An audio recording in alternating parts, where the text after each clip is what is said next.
राष्ट्रीय विज्ञान दिवस नेशनल साइंस डे क्यों मनाया जाता है? कुछ को पता भी होगा, कुछ को कंफ्यूजन भी होगा कि नेशनल साइंस डे, कुछ लोग सोचते हैं कि शायद चंद्रशेखर वेंकट रमन जी का इस दिन जन्म हुआ होगा। कुछ लोग सोचते हैं कि इस दिन चंद्रशेखर वेंकट रमन जी को नोबेल प्राइज मिला होगा। कुछ लोग सोचते हैं कि आखिर 28 फेब को ही क्यों चुना गया।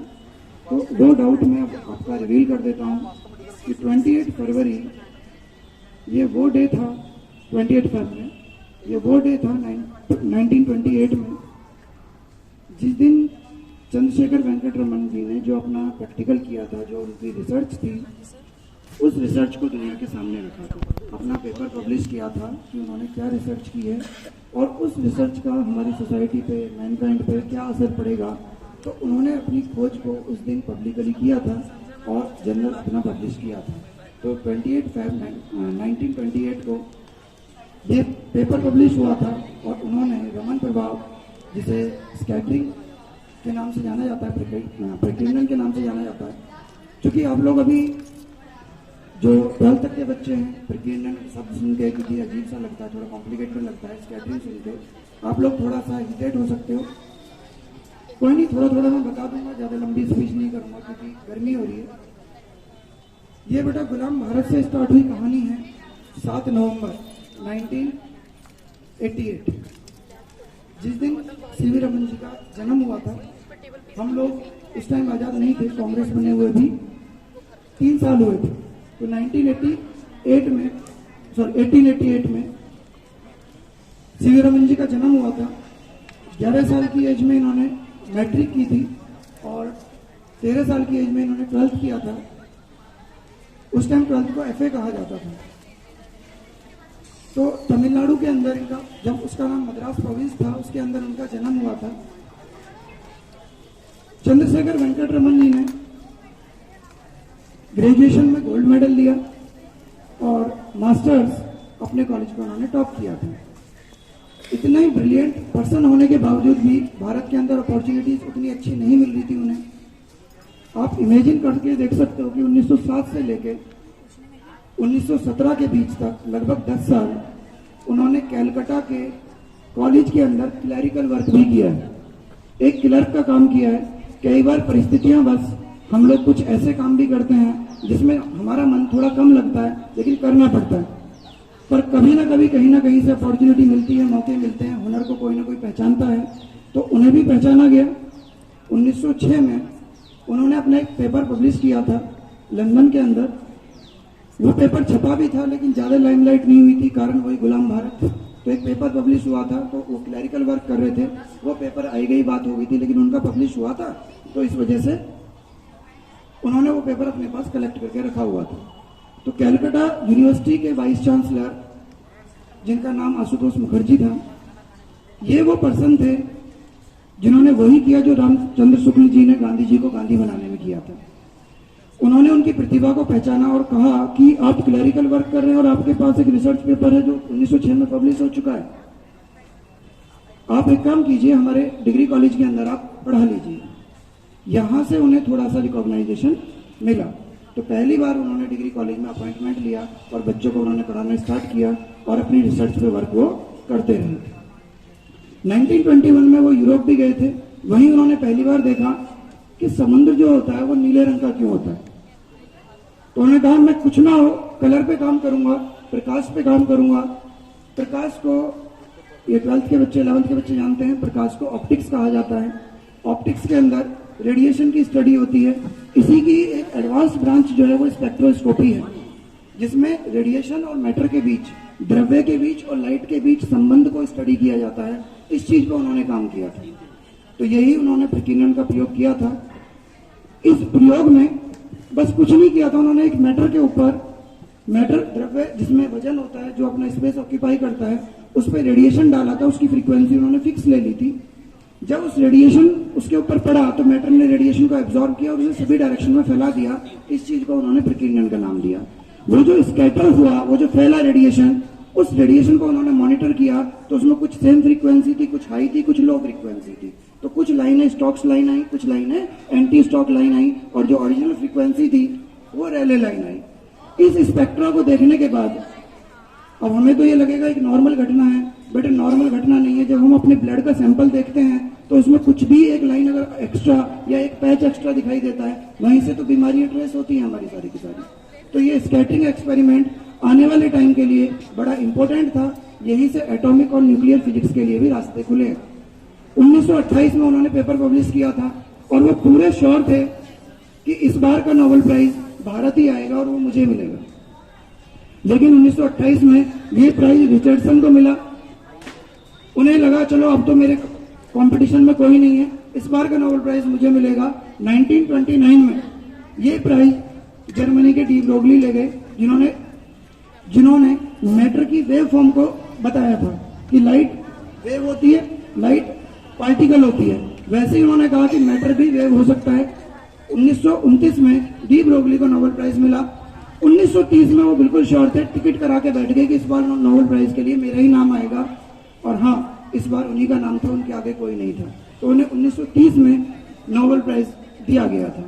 तो नोबेल प्राइज क्लियर हुआ, कब मिला उन्हें? उसी दौरान उन्हें जब नोबेल प्राइज मिला तो वो IACS के सेक्रेटरी बने, डिग्री कॉलेज में प्रोफेसर के साथ साथ ही IACS में सेक्रेटरी बने। 1933 में उन्होंने IACS को छोड़ के बेंगलोर के अंदर साइंस का नंबर 1 इंस्टीट्यूट है, जिसे इंडियन इंस्टीट्यूट ऑफ साइंस कहा जाता है, जो 1909 में एस्टेब्लिश हो गया था। उसे अंग्रेज लोग ही गवर्न कर रहे थे, वही रूल करते हुए आ रहे थे।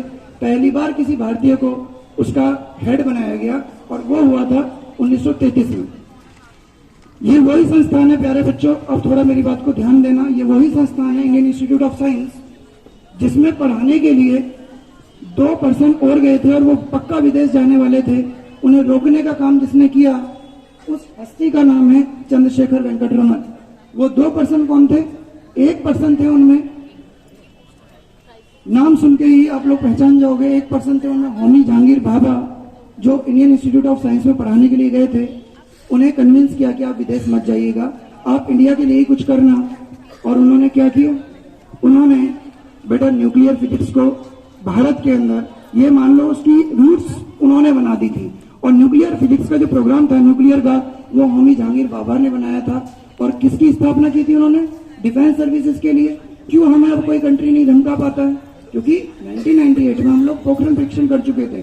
तो न्यूक्लियर संपन्न बनाने की जो रूट रखी थी वो होमी जहांगीर भाभा ने रखी थी। और DRDO की स्थापना होमी जहांगीर भाभा की वजह से हुई थी। तो न्यूक्लियर संपन्न किसने बनाया? हमें होमी जहांगीर भाभा ने बनाया। दूसरे पर्सन जो थे उनके ख्वाब बहुत ऊंचे थे, वो आसमान की ऊंचाइयां देखना चाहते थे। वो पर्सन विक्रम साराभाई जी थे, जिनकी वजह से इसरो बना 1969 में। इसरो क्या था? इसरो हमारा स्पेस प्रोग्राम ऑर्गेनाइज करने वाली संस्था है जो 1969 में अस्तित्व में आई थी।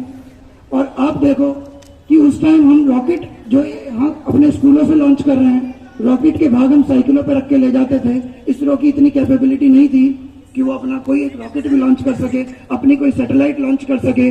और आप देख सकते हो 2014-15 के अंदर इंडिया बाकी कंट्रीज से कह रहा है कोई सैटेलाइट हो तो हमें दो, हम एक साथ रख के लॉन्च कर देंगे। 104 सैटेलाइट एक साथ लॉन्च करने का रिकॉर्ड इंडिया ने बनाया है। और ये उपलब्धि किसने हासिल की है? इसरो ने। और इसरो के संस्थापक कौन है? विक्रम साराभाई। इन दोनों को रोकने का क्रेडिट किसे जाता है? चंद्रशेखर वेंकट रमन जी को। तो आप देख सकते हो कि भारत के अंदर अगर विज्ञान बिरलियां चल रहा था, क्रॉलिंग कर रहा था, तो उसे क्रॉलिंग से सीधा खड़ा करने का काम किसने किया? चंद्रशेखर वेंकट रमन ने। उन्होंने डायरेक्टली तो इम्पैक्ट डाला ही, इनडायरेक्टली भी भारत की साइंस प्रोग्राम को आगे बढ़ाने में बहुत बहुत बड़ा योगदान दिया।